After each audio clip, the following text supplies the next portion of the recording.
Ang mga balita, tutublihin ang pasada. Ang mga kontrobersyal, mga viral, mga trending na mga tao. Dalawang mas matinding papasadahan. Mga pangyayaring nakikita sa kalsada. Live na papasadahan. Tambalang John Pel, John Ibanez at Jopel Pelenyo. Doble ang lakas, doble ang tindi. DWIZ Pasada Balita sa DWIZ News, DWIZ News TV at Aliw Channel 23 at sa digital channels ng DWIZ. Huwag magpapaiwan para huwag maunahan. Pasada Balita. This is the news and information station of Aliw Broadcasting Corporation. Reaching and engaging every Filipino on air, online, and on ground. Ito ang bagong DWIZ 882. Nagbabalita ng tama, naglilingkod ng tama. Proud member of ALC Group of Companies.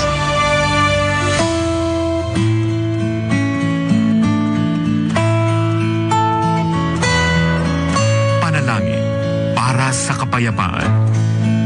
Ina ng lahat ng mga bansa.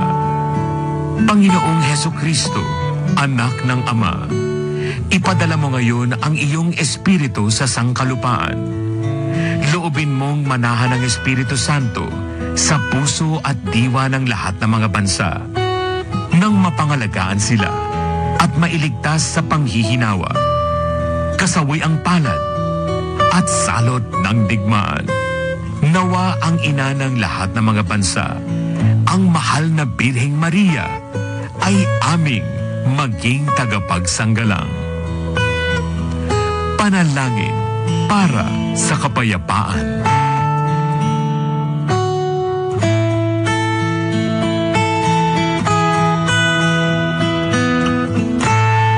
Ang programang ito ay hatid sa inyo ng Petron. Petron knows you deserve only the best.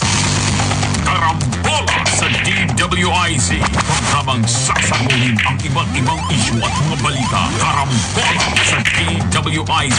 Tatalakayin, hihimayin at pagtatalunan ang iba't ibang mga isyu. Karambola sa DWIZ. Programang pwede kang mag-lunsa. Pero for now, pwede ka rin mas-run. At ngayon, narito na ang inyong mga karambulista at ang programang Karambola sa DWIZ.